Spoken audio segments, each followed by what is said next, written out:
Welcome, ladies and gentlemen, to Season 11, Episode 3 of Stick to Sports. We hope all the students had a great spring break, and for everyone else, we hope you had a good couple of normal weeks.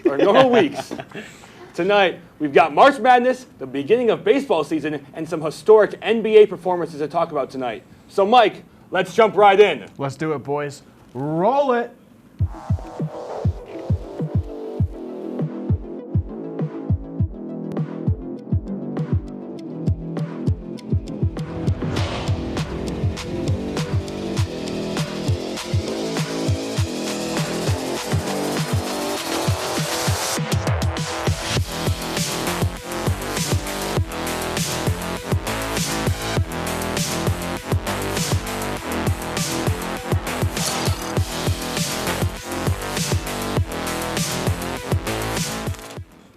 All right, boys, let's start with a sugary start to this episode. The Sweet 16 begins tonight. Let's take a trip through the past week and recap some of the biggest games that have led up to tonight.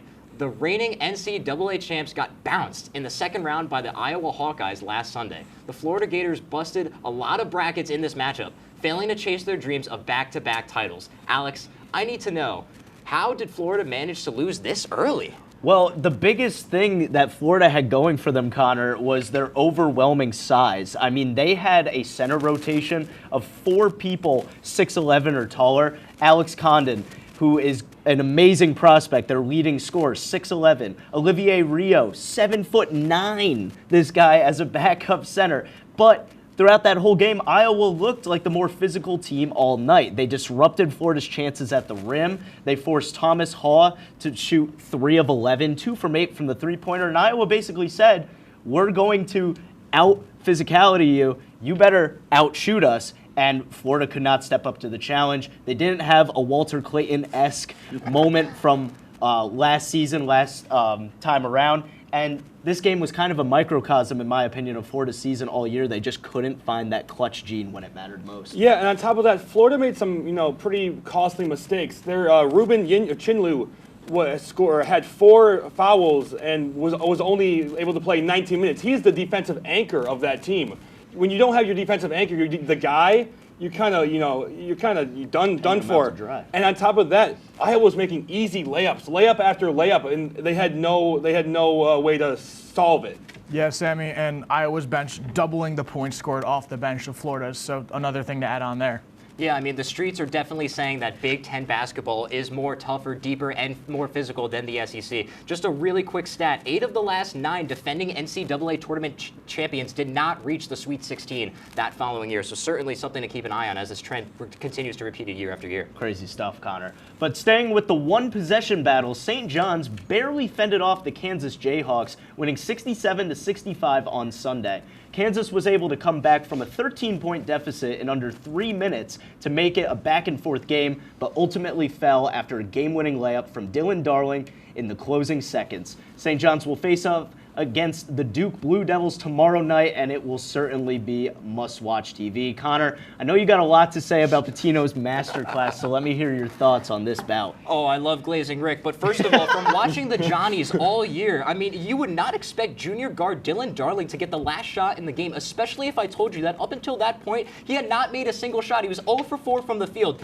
and the Johnnies' 2 star players, Zuby Ejiofor and Bryce Hopkins, each had 18 going into this final possession. Yep. But Rick Pitino decided to listen to his star guard who walked into that huddle and he said, call power, which is a high screen pick and roll specifically designed for Dylan. So, I mean, this guy in the biggest moment of the game, the Johnny season on the line, looking like they might not reach the Sweet 16 for the second year in a row, put the team on his back and made that crazy layup at the basket. The arena goes wild, and the Johnnies keep on dancing, Alex. Right place, right person, right time. Sometimes that's all you need, and Pitino continues to add to his illustrious resume. This is his 14th trip. He's now one of 3 coaches to make the Sweet 16 with 4 different programs. Incredible stuff. Really. Yeah. And Pitino said that they were a very offensive team. They relied heavily on their defense, and it paid off. That's a big gamble in the Sweet 16. Playing the playoffs, all right, we're a very offensive team, but we can't score.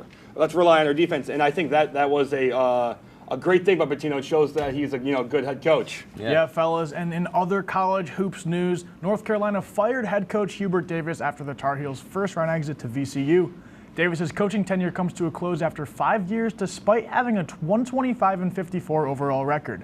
For the first time in decades, North Carolina will plan to find head coach candidates outside of the UNC family. Sammy, do you think this firing was justified, or do you think they pulled the trigger a little too early? Here's what I think. I think that he had a meeting with the new AD and the old AD who was taking his spot. The new AD is taking the old AD spot, and they had a success plan, right? They asked him about his success plan. They heard the success plan and then fired him 2 hours later. So, I mean, you tell me what they heard in that meeting, right? Like, at that point, I mean, I just think that they heard he didn't tell them what he wanted to hear, and so he was out. Certainly wasn't up to code, but the 19-point comeback that VCU had over the Tar Heels, it's the 6th largest comeback in tournament history, and despite having such a great record from Hubie, they're going to explore options. They're looking at Tommy Lloyd from Arizona, Nate Oates from Alabama.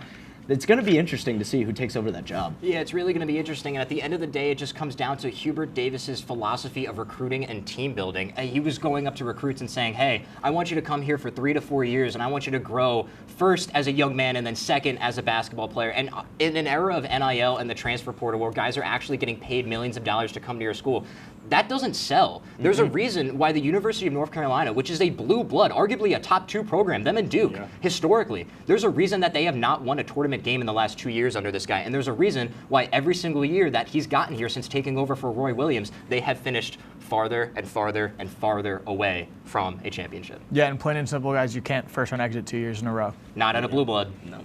Well, despite the massive changes to college basketball through NIL and the transfer portal, amazingly, 5 coaches aged 67 or older have managed to reach the Sweet 16. We all decided to pick one of these coaches to highlight tonight. So, Mike, who can you tell us about? I'm going to go with Tennessee's head coach, Rick Barnes, in his 11th year with the Volunteers. A great team this season, the number 6 seed. Facing off against Iowa State coming up, that's going to be a great game. I think a lot of people are sleeping on this Tennessee team, and I think they're better than we expect. They've been to 4 straight Sweet 16s, including this one, and 3-0 versus AP top 11 teams this season, including a win over Houston. So certainly something to keep an eye out on. This team is better than people think. I'm going to keep my theme of glazing Rick Pitino. It's his first time back in the Sweet 16 since 2015 after he was exiled by Louisville. And no one would give this guy a shot. He had to go to the MAC to coach at Iona, which is not a basketball powerhouse. Thankfully, 3 years ago, the Johnnies take a chance on him, and it has paid off, despite being the oldest coach in the tournament at 73 years young. Pitino has not been deterred by the selection committee. I'm sorry, a team that not only is 30-6 in their regular season record, won the Big East regular season tournament and the postseason tournament, and beat UConn twice. They should not be a 5 seed. Despite this, despite having the hardest route to the final, Pitino says they embrace it, and he believes that they will upset Duke tomorrow night. Great pick, Connor. I'm going to go with, I've been high on the Arkansas train all year, John Calipari, in this time of NIL payment and the portal on how to construct a roster. He kind of got gifted God's baby with Darius Acuff, who has 30 points in his first back-to-back tournament. It's Darius Day. First freshman to do that. Calipari, his former player, said he got soft, but he's proving that he's not. Yeah, well, I'm going to go with the GOAT, Tom Izzo. He was hired in 1995 and has not stopped since. It's actually a little bit of a golden birthday for him because it's his 16th time in the Sweet 16. There you go. Believe it or not, 30 years of coaching is his 16th time. I think that's absolutely insane. He is 764 and 309 in his coaching record. What? Okay. Unheard of. Unheard of. He's the GOAT. Argue with the wall. Well, boys, even though we're in the slow segment of the NBA season, we've seen some historic performances over the past month. Let's start with the heat of the matter. I got to ask you guys this. How does what we saw from Bam Adebayo stack up against Kobe Bryant and that 81-point night, but also against Wilt Chamberlain's 100-point night that I still haven't seen the footage from? Kobe's felt like a one-man takeover. I don't know what to say about Wilt because I don't even know if it happened, but pure scoring, shot-making level we almost see. But Bam doing it, is that as big of an accomplishment with the way he did it? I'm going to let Connor and Alex kind of take this one. Yeah, Alex, I'll start first. I am not on Bam Adebayo's supporter side. And I'm not saying that I wouldn't have done the same thing given the opportunity to break Kobe Bryant's record. I would have been chucking up as many shots as I can, trying to get to the free throw line as much as possible. But Bam finished 36 of 43 from the free throw line. He took 43 free throws. That is double more than what whole NBA teams will average over the course of a game. And I'm sorry, but this game also came against the Wizards, 29th ranked defense in the league, only behind the Utah Jazz. And as Mike mentioned earlier, when the cameras weren't rolling, when Wilt scored 100, Wilt only shot 32 free throws in his 100-point game. 11 less than Bam, who was only able to score 83. I'm not upset at Bam. I'm upset at the national media that we're acting like this 83, which is just 2 points more than what Kobe did all those years ago, is so much better and so much more impressive. Watch those 2 games back to back and tell me who had a harder time scoring those points. It was Kobe. Yeah, maybe, Connor. And maybe it's the national media's fault in general, but 83 points is still 83 points. I know you said that, Bam, you would have done the same thing. This speaks to me. This performance, it highlights just how tight the culture is in Miami. Spoelstra, continuing to, Tyler Hero was out that night, blowout against the Wizards in March. I totally understand, a lot of free throws. But Spoelstra allows Bam to play, his teammates have his back. He started off the game 4 for 4 from 3 in the first quarter, and that's not Bam's bread and butter. He's more of a defensive player. And when you start off that hot, you drop 30 in the first quarter, and you continue to do well throughout the second quarter, you get to half and you got 55, you start to toe that line and you go, boys, let me get there. Let me get there. We can make history tonight. So Bam, amazing performance. Maybe the media glazes it a little bit too much, and maybe Kobe's is more impressive, but you have to give so much flowers to Bam Adebayo for continuing that performance over 40 minutes. I'll agree with you there. I am giving my flowers to Bam. Yeah. I'm on the Bam side too, man. He scored 83 points. I mean, guy's a dog. Everyone chucks up, balls when they're up, when they have 70 points with 9 minutes in the fourth quarter. I'd be chucking up shots, every shot I could get. But that's besides the point. And I'm going to stick with Connor on this one. We'll split the table in half here, but on to the next topic. We'll disagree. Agree to disagree. But staying in the NBA, let me throw this one to you guys. What are we making of this recent tear from Luka Doncic? Because ever since the split, he's been on an absolute heater. Is this just a coincidence, or are we seeing one of those classic locked-in stretches where everything just clicks? And more importantly, what does this kind of run mean for the team moving forward, Sammy? Yeah, Luka, in some more pop culture news, Luka broke up with his longtime girlfriend, who also the mother of his 2 children, because he didn't want to. I won't get into politics about that, but Luka, something snapped in him, man. He is not the same guy that we've seen. He has shot himself back into the MVP race. He wasn't even a guy we were really talking about. I mean, obviously Luka's in the MVP race, but wasn't a big name, and now he's averaging 40 points, and he had dropped 60 the game after it happened.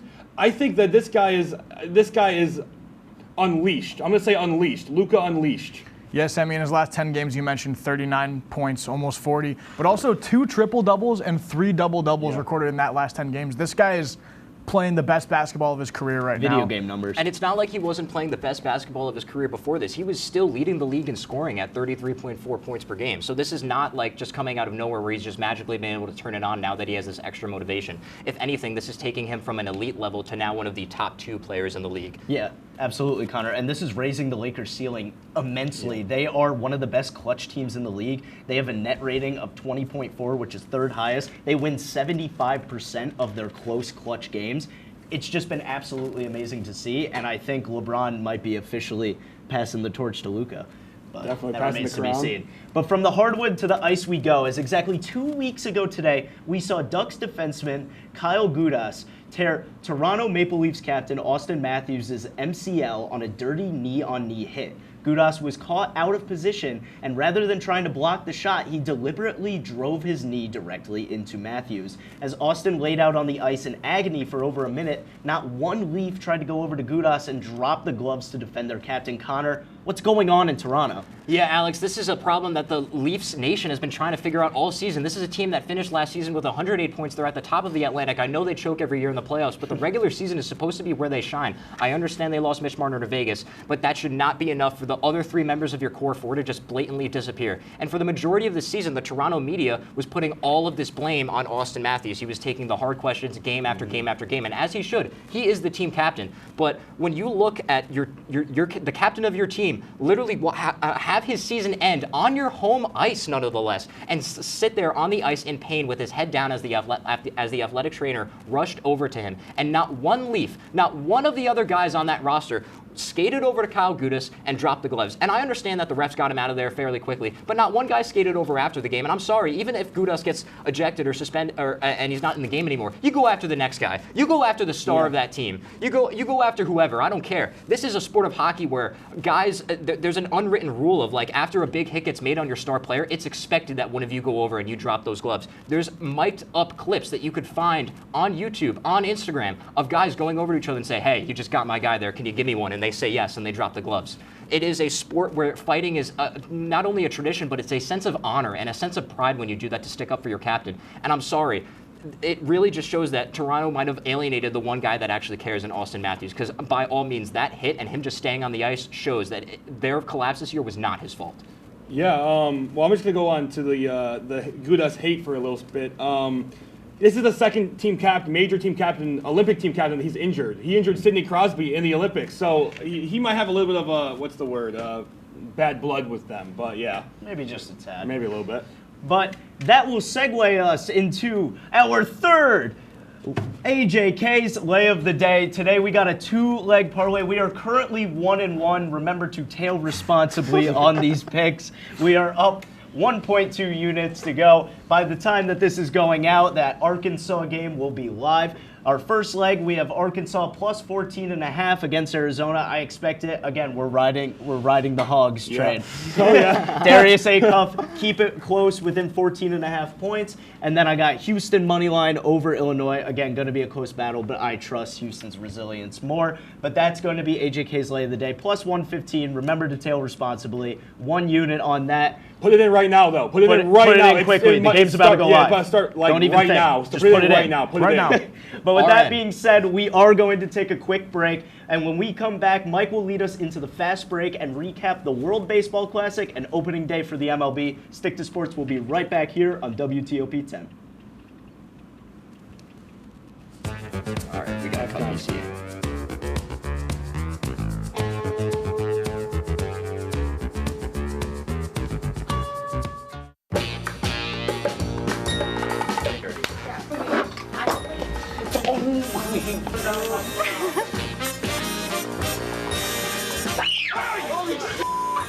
$50. You better watch out. You got swat you like a bug.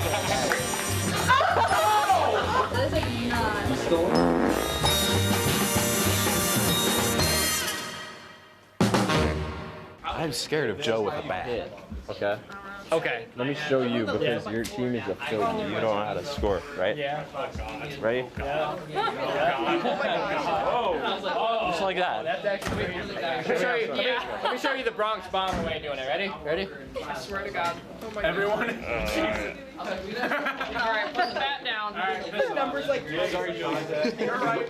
Sorry.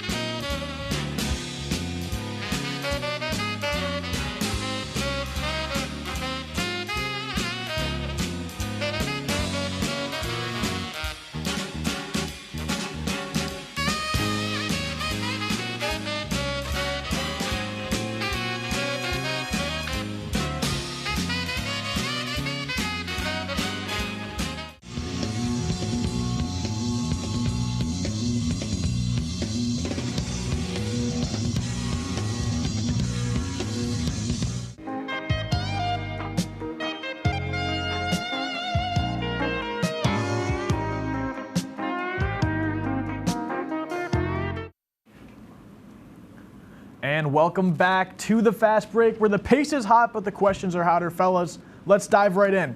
Boys, I know it's opening day, but we would be remiss if we didn't mention the World Baseball Classic, which officially ended with Venezuela defeating the U.S. in the final 3-2. Connor, how exactly did a team with as much star power as Team USA fall up short?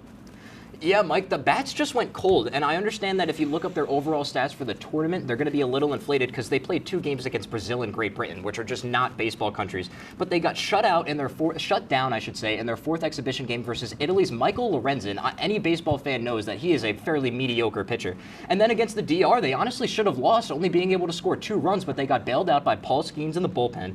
And then in the final versus Venezuela, you would think that maybe these guys with such an immense pride for their country would lock in. The lineup was limited to 3 hits, 2 of which came from one guy in Bryce Harper. Best team and ever I know assembled, everyone is going to jump on Aaron Judge right now. It is not his fault. There are 7 other guys in that lineup that you could point a finger at. And by the way, everyone's darling of an MVP candidate last year, Cal Raleigh, didn't record a single hit in the entire WBC and was benched for Big Will dumper. Smith after he refused to shake Randy Rosarena's hand and just destroyed any team culture that the Mariners hope to have this season as they hope to reclaim the AL West. Yeah, absolutely, Connor. And even though the bats went cold for Team USA, you got to give your flowers to Venezuela. Their resilience, their first World Baseball Classic championship ever. The starting pitcher for the final was Eduardo Rodriguez, who holds a 5 ERA over the past 2 MLB seasons. He was amazing in his outing, and then Venezuela's bullpen stepped up, and their biggest strength, their bullpen was their biggest strength of knockout play, and they showed that immensely in the final. Venezuela did amazing. Yeah, I just want to talk about Rodriguez for like 2 seconds. He pitched 4.5 innings of just no hits, or not no hits, but just clean, like Scoreless. Yeah, I was looking for the right word. That's insane, especially in the final against the best team ever assembled. You know, pat yourself on the back, Eduardo, man. That's all I gotta say. Yeah, clean game from him. If we can just scroll down a little in the teleprompter. You guys left our production cues in from 2 weeks ago. No big deal. No big deal. All right. That's all right. Boys, it's officially opening day, but before the season gets into full swing, we're going to take a quick look at how this past year's MLB free agency played out. Alex, what team surprised you the most this offseason? Well, it kills me to say, Mike, because the team that surprised me most in the offseason is our arch rivals in the Red Sox. Despite losing Alex Bregman, the Red Sox acquired Ranger Suarez and Sonny Gray, 2 veteran pitchers who will certainly help the rotation. They also acquired Wilson Contreras and Yankees legend IKF. But Breslow can't light money on fire the way that the Red Sox used to. They're playing on a budget, under a budget, and you know they didn't re-sign Bregman. They got Caleb Durbin from the Milwaukee Brewers, who is a younger, faster, high-contact hitter, making $30 million in salary. And in addition, they kept together that strong young core that they have in Marcelo Mayer, Roman Anthony, and Christian Campbell. So I think the Red Sox, despite losing Bregman, brought in a lot of vets, and they got better. Yeah, definitely. I think the Pirates had one of the best off seasons. They were really aggressive in upgrading their offense and trying to get a win now for Skeens because they want to win with Skeens because he's gone. It was whether a trade or something. Will happen. Will happen. But I want to talk about the game today. O'Hearn had a good game today, but Skeens had pitched 1 inning. Couldn't get out of the first. I'm just saying. I think that they are a very, I want to say scrappy team because I think scrap is the right word for them. They can win any game. Yeah, fellas. Sorry, Connor, go ahead. No, it's okay. Just really quickly here, I want to shout out the Cubs for signing Alex Bregman. I understand that his bat really only plays at very, very small left field parks, but there was an anonymous survey conducted last offseason by The Athletic where he was actually ranked as the most irreplaceable player because of the fact that he's a 2-time World Series champion. You'll actually see a lot of young guys, after their first season of playing with him, their hitting stats increase because he has such a good psychological background when it comes to hitting a baseball. And staying with the theme of contracts, the Chicago Cubs have extended their 24-year-old superstar Pete Crow Armstrong to a 6-year, $115 million deal. With Chicago not typically being known for giving out massive contracts, Connor, what does this move say about the future of MLB payrolls? Nice and quick here. Yeah, honestly, just to sum it up really quickly, we are going to have a salary cap instituted next season, and there's probably going to be a grandfather clause because there's no way that you could rake in the absurdity of the spending of the Los Angeles Dodgers and the Mets. So honestly, what's going to happen is there's teams that are going to be grandfathered in with the contracts that they've already signed because it's unfair to them to make them lose those players. So this is the Cubs trying to get ahead of it and locking down a good young talent. Yeah, absolutely, Connor. And real quick, just PCA completely deserves this extension. All of his teammates were caught in interviews saying he embraces Chicago as a whole. Nobody else more deserving than for him to get a bag. Agreed. Yeah, and a shock heard around the sports world. Max Crosby was traded to the Ravens for 48 hours before they backed out suddenly. Ravens front office was quoted saying that Max Crosby failed his physical and that they no longer could go through with the trade. Sammy, as the only Raiders fan within 100 miles, what are your thoughts on this? I have a lot of thoughts about this, Mike. I'm so glad. I've been waiting weeks and weeks and weeks to talk about this, okay? Pom Pom, I'm really sorry. Cover your ears. Max Crosby, the craziest 48 hours of my life happened the last 2 days, or the last couple weeks, all right? Max Crosby gets traded, and then I'm like I'm at dinner at something, and I just see Adam Schefter. Max is back. What happened? Sorry, I'm getting ahead of myself. The Baltimore Ravens backed out of a trade for the 3rd time in their history. This is more times. They have done this 3 times in their history. They did it most recently in 2018. This is a team that is screwing over other teams, and that's not to say. Oh man, I want to say so many words I just can't because we're on air. Listen, I'm gonna go off The Baltimore Ravens traded 2 first-round picks for Mad Max Crosby, then rescinded the trade. They say the trade fell through because he failed his physical, which was common knowledge. Max Crosby got shut down at the very end of the last 2 games because he was hurt. They trimmed his meniscus, man. They trimmed his meniscus. And they knew he would fail his physical. They knew they would fail his physical. And they still traded for him. Still said, Max, we want you in Baltimore. We want you with Lamar. We want you to win. And then they signed Trey Hendrickson. They signed Trey Hendrickson. And they're saying, oh, we wanted Mad Max Crosby and Trey Hendrickson to play together. No, they didn't. This is PR training. And I think, I'm sorry, I know I'm going way off my rocker right now. Keep going. His doctor said that he's making leaps and bounds already because, again, he's the GOAT. He's the face of a franchise. He's going to get back to healthy, man. He failed his physical. They knew he failed his physical, and he's still making leaps and bounds. He was playing pickup basketball in his story the other day. Playing pickup basketball. For a guy who again, trimmed his meniscus, whatever. His doctors have said that he will be ready for spring training. His doctors have said that he'll be ready for preseason. For whenever they want to start him, he'll be ready because he is the goddamn Condor, baby. And I think that the Baltimore Ravens, this isn't a problem for the Ravens. This is a problem in the NFL. Why would we even have a 3-day tampering period? Why would we even have a 3-day tampering period if this stuff just happens? This is an NFL issue. I think I've done enough talking, but do better, man. Do better, Baltimore. Thank you for that, Sammy. Last but not least, let's head to extra innings for this week's picks. First, it's time to take a look at the standings so far this semester. There's the Crosby jersey. Sorry, I brought it. So there's the standings. Sammy, way ahead, 8-4. Not sure if these are updated because Sammy. 8-4? Yeah, baby, 8-4. That's supposed to be 4 and 2. I think it's 4 and 2. That's Four from and 2 or last 4 and 3. Okay.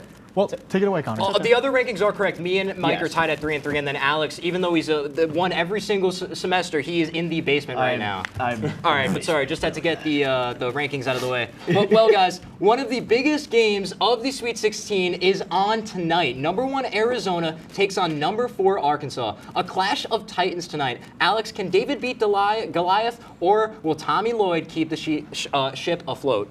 Beautiful wording right there. I gotta say, might be my bad. even though I've been riding the Arkansas hog train, and A-Cup is my boy, I'm going to take Arizona just to hedge myself a little bit. I have them moving on in the bracket.